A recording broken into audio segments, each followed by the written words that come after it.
আমার ছোট বোনটা বিরিয়ানি খেতে অনেক পছন্দ করে। যেহেতু কাল সে বাড়ি চলে যাবে, এজন্য তার জন্য নিজের হাতে বিরিয়ানি রান্না করলাম। ছোটবেলায় কাউকে যেতে দিতে ইচ্ছে না করলে কাপড় লুকিয়ে রাখতাম, কান্না করতাম, গলা জড়িয়ে ধরে বলতাম, প্লিজ থেকে যাও। বড় হয়ে বুকটা ফেটে গেলেও কেন জানি না বলতে পারি না, প্লিজ আর কয়টা দিন থেকে যাও।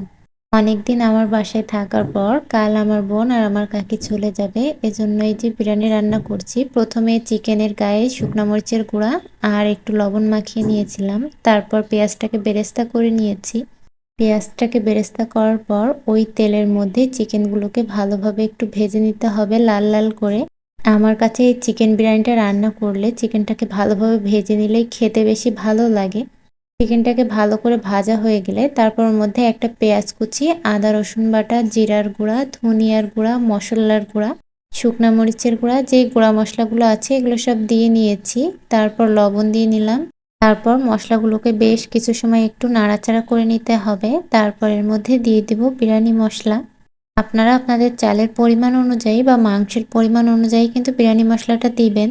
এবার দিয়ে দিয়েছি টক দই, দিয়ে মশলাটাকে বেশ ভালোভাবে একটু নাড়াচাড়া করে নিয়েছি। এবার এই মশলা কষানোর মধ্যে আমি আগে যে পেঁয়াজ বেরেস্তাটা করে রেখেছিলাম এটা কিছুটা দিয়ে নিলাম।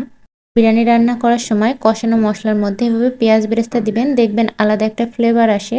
তারপর এর মধ্যে কিছুটা টমেটো সস দিয়ে নিয়ে বেশ ভালোভাবে মশলাটাকে কষিয়ে নিয়েছি। এই যে আমার বোনটা আবার আমার সাথে রান্না করতে চলে এসেছে, সে এর মধ্যে চিকেনগুলো দিয়ে নিচ্ছিল। আমার বোনের ছোট ছোট হাত দিয়ে আমার সাথে রান্নার কাজে হেল্প করছে। ও যে আমাকে কতটা কাজে হেল্প করে, ও একটুও বসে থাকে না, পারবে না তবুও চলে আসবে কাজ করার জন্য। তারপর মশলার মধ্যে চিকেনগুলোকে দিয়ে বেশ ভালোভাবে কিছু সময় একটু নাড়াচাড়া করে নিয়ে এর মধ্যে পরিমাণ মতো পানি দিয়ে নিব। যেহেতু চিকেনটা আগে থেকে ভাজা, এখানে অল্প পানি দিলেই হয়ে যাবে।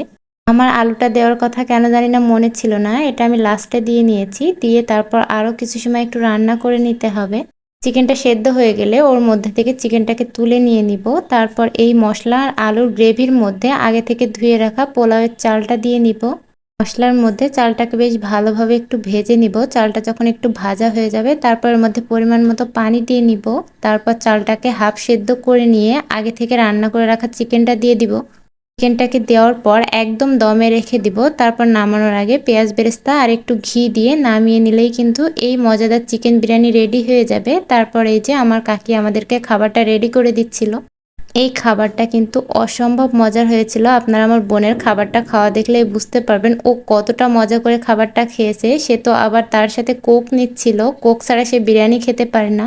তারপর তো বিদায়ের পালা। তার পরের দিন সকালে তো আমার বোনটা চলে যাচ্ছিল, ও চলে যাচ্ছিল, আমার কেন জানি না খুব কষ্ট হচ্ছিল।